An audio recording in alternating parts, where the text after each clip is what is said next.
जी, आज भी उनको बुलाया हुआ है सुपरिटेंडेंट को, और हमने दरख्वास्त दायर की है जो दोस्त हैं, सियासी रफ़क़ा हैं, उनकी मीटिंग्स नवंबर से नहीं हो पा रही, और यहाँ गलत बयानी की गई है कि उनकी मीटिंग्स हो रही हैं। ऐसा नहीं है।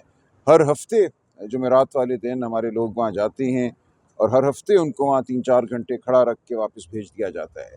बाज़ औक़ात तो उमर अयूब साहब दीगर को गिरफ़्तार करने की कोशिश भी की गई है।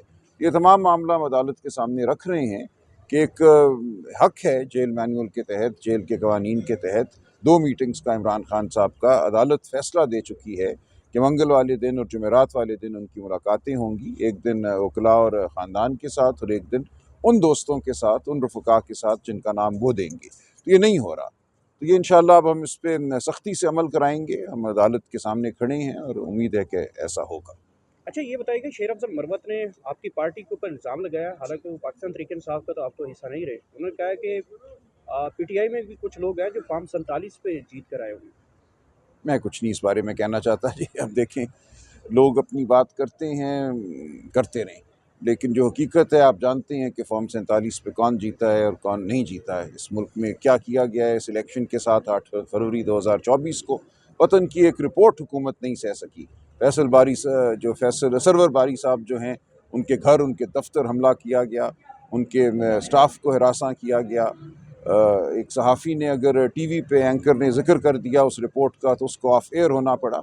जो फस्तायत का माहौल है वो आपके सामने है, जो झूठ है वो आपके सामने है। तो झूठे बयानिए हैं हमारे इर्द गिर्द। ये दौर झूठे बयानिए का है, मकर का है, जबर का है। इस उजले शहर में तारीकी है, तो हम इस तारीकी से लड़ते रहेंगे।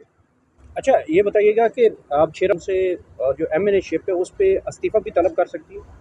देखिए, ये बात की बातें हैं, खान साहब इस पे खुद फैसला करेंगे। मेरा इस बारे में कोई मौक़िफ़ नहीं है। अच्छा, ये बताइएगा कि जो परवेज़ खटक की मुआविन ख़ुसूसी बने हैं वज़ीर आज़म के, क्या समझते हैं कि कल को तो ये कह रहे थे कि परवेज़ खटक बड़ा चोर है, इसने करप्शन हुकूमत का हिस्सा बना। मौजूद बात है ना जी। आज तो हुकूमत ही जो है वो हम कह रहे हैं झूठ और फ़रेब की है। तो इस झूठ और फ़रेब की हुकूमत में तो इसी तरह लोग लगने चाहिए ना जिनके बारे में ये मौक़िफ़ हो हुकूमत का या वज़ीर आज़म का। तो अगर ये उनका मौक़िफ़ था तो फिर ठीक उन्होंने लगाया। ईद के बाद क्या होने जा रहा है कि रमज़ान में भी पाकिस्तान तरीके इंसाफ एक्टिविटी करने जा रही है, या तमाम देखिए, तर ये मामले आपके ईद के सामने बाद होंगे? नहीं, आपके सामने आता रहेगा। देखिए, हम खामोश तो नहीं रहेंगे ना। रमज़ान एक मुबारक महीना है, सच बोलने का महीना है। हम ज़रूर सच बोलेंगे, हक़ बात करते रहेंगे, रमज़ान के दौरान भी, रमज़ान के बाद भी। सर, इलेक्शन चुराया गया है 26 नवंबर के साथ, आपके कहते हैं कारकुन भी शहीद किए, लेकिन इसके बावजूद भी पाकिस्तान तरीके इंसाफ ना कोई दरख्वास्त दे सकी है, ना कोई इस्तग़ासा दायर कर नहीं सकी है। किया है, बिल्कुल हुआ है, ऐसा नहीं है। लतीफ़ खोसा साहब ने एक बहुत जामे 1400 सफ़ों पर मुश्तमिल दरख्वास्त, बिल्कुल इस्तग़ासा दायर किया हुआ है। उसके साथ जो हो रहा है वो ठीक है, लेकिन हक़ हमेशा आखिर में जीतता है। उसके साथ दस्तावेज़ी सबूत भी हैं, लेकिन आप ये देखिए कि उस दिन जो किया इन्होंने, न सिर्फ गोलियाँ चली, अस्पतालों पे भी हमला हुआ, अस्पतालों से रिकॉर्ड गायब किया गया, अस्पतालों को सील किया गया। आप सहाफ़ी हज़रात यहाँ जो मौजूद हैं इस शहर में वो जानते हैं, मतीउल्लाह जान को गिरफ़्तार किया गया। पादाश सिर्फ ये थी कि उन्होंने एक अस्पताल में दाखिल होने की कोशिश की थी मालूमात हासिल करने के लिए। तो यहाँ अभी हमारे दूसरे दोस्त साकिब बशीर साहब भी कुछ लम्हे पहले मेरे साथ थे। तो आप जान सकते हैं कि उस दिन क्या हुआ। कत्ल के बाद, गोली के बाद एक जिसको कहते हैं कवर अप ऑपरेशन किया गया। तमाम अस्पतालों की यही हालत थी। इसके बावजूद हमारे पास मवाद मौजूद है, तस्वीरें मौजूद हैं, मेडिको लीगल कुछ मौजूद हैं, तो उनकी बुनियाद पर हम आगे बढ़ रहे हैं। ज़ाहिर है कि ये मिसाली सूरत हाल नहीं है अदालती हवाले से, लेकिन बहुत हमारे पास मवाद है जिसको लेकर हम आगे बढ़ते रहेंगे। आईनी तरमीम के हक़ में वोट दिया था उनको बिल्कुल निकाला जाएगा। उसका कुछ ज़ाब्ते का मामला है, वो हो जाएगा चंद दिनों में।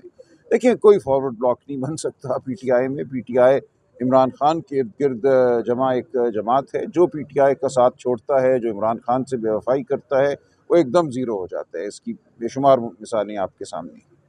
आपके हल्के वाले से बड़ी खबरें, आपके पास तो मजबूत एविडेंस आ गया है कि आपके मुखालिफ जो है अता तारड़, वो भी इलेक्शन नहीं जीते, और ये गवर्नर पंजाब जो है वो कह रहे हैं।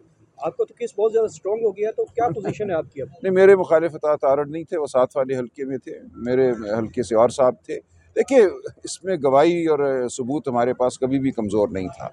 मामला यहाँ गवाही सबूत का नहीं है। हर एक जानता है कि इन हल्कों में उस दिन क्या हुआ।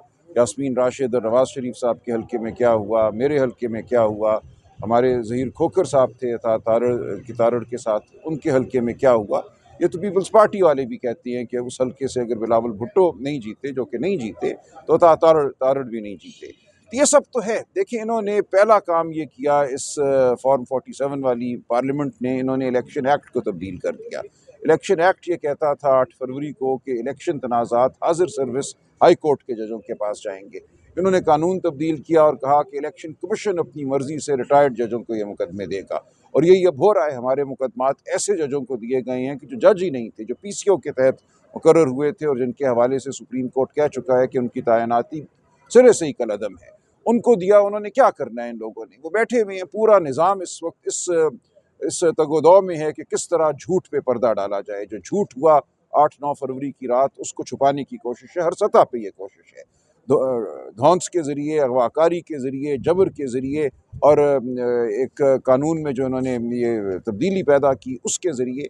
तो यहाँ कोई इम्कान ये नहीं छोड़ना चाहते कि हक़ सच सामने आए। पाकिस्तान को मुकम्मल तौर पे झूठ पे मबनी एक रियासत बना दिया गया है और इस झूठ को कायम करने के लिए जबर, अगवाकारी का सहारा लिया जा रहा है। बहुत बहुत